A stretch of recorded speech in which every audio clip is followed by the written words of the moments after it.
En 2016, Blizzard célèbre 3 anniversaires. Les 25 ans du studio, les 20 ans de Diablo et la 10e année d'existence de la BlizzCon. C'est donc avec beaucoup d'attente que les regards se tournent vers cette convention. Au grand rendez-vous des fans de Blizzard, les 4 et 5 novembre à Anaheim en Californie, les réflexions vont bon train avant la cruciale cérémonie d'ouverture où le futur de Blizzard se dévoile. C'est notre première année à la BlizzCon et nous ne savons pas à quoi nous attendre. Ils vont certainement annoncer de nouveaux personnages, des changements dans les jeux. J'espère que ce sera la prochaine extension de World of Warcraft. Ou plus de contenu pour Heroes of the Storm.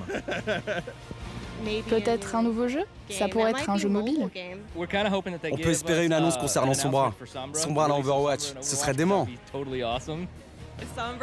Je suis d'accord, Sombra. J'attends de voir ce qu'ils vont en faire. Je suis certain qu'ils vont annoncer une nouvelle extension pour Hearthstone. J'espère quelque chose de nouveau concernant Diablo. Une nouvelle extension ou le retour de quelque chose d'ancien. J'aimerais bien une version remasterisée de Diablo 2.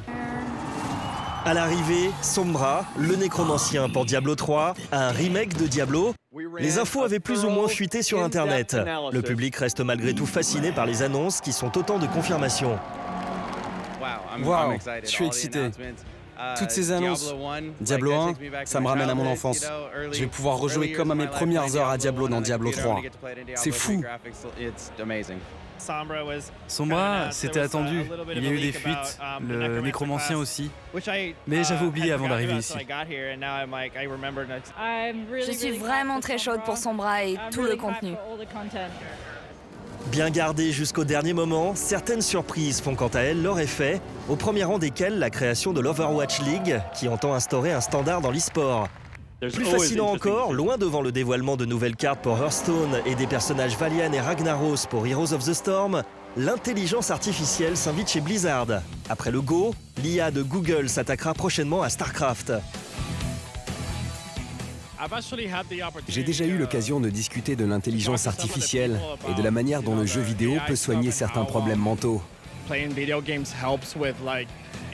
Et je suis content que Blizzard investisse là-dedans. Une façon pour le jeu de stratégie de s'offrir un avenir, lui qui perd sa Pro League, le championnat coréen historique. Nous sommes évidemment très tristes de la fin de la Pro League. Mais nous avons des plans pour l'avenir de StarCraft. Nous allons maintenir un tournoi.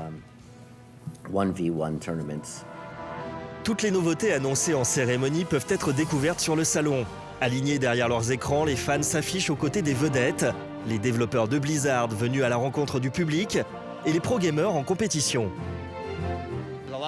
Il y a beaucoup de choses à voir, les tournois, il faut obtenir des signatures, il faut faire le maximum. Les fans sont les vraies vedettes. 25 000 joueurs enthousiastes et disciplinés pour 25 années de bonheur. Parfois, jusqu'au plus grand bonheur. On s'est rencontrés sur World of Warcraft. Et maintenant, nous sommes mariés avec 2 enfants. La joie de tous est le rêve achevé des fondateurs de Blizzard. Tous ces joueurs passionnés formant une même communauté internationale, c'est fantastique. Quand le nombre de fans a explosé, nous avons eu le devoir de nous engager auprès de cette communauté si dévouée à nos jeux. Si l'on pouvait s'attendre à plus de folie pour ce triple anniversaire, reste donc ce constat qu'au terme de 25 ans, l'aventure du premier studio au monde a mené à l'édification d'une communauté diverse, ouverte et solidaire. Comme un camouflet à un monde contemporain divisé, déchiré et replié sur lui-même. J'ai aimé ce que le président a dit cette année à propos du fair play et du rapprochement. Je pense que c'est très important vu les événements négatifs dans le monde, toutes ces actualités et ces événements dramatiques. Je suis ravi de faire partie de cette communauté. C'est pour ça que je viens ici. C'est un peu ma thérapie de groupe pour voir le meilleur.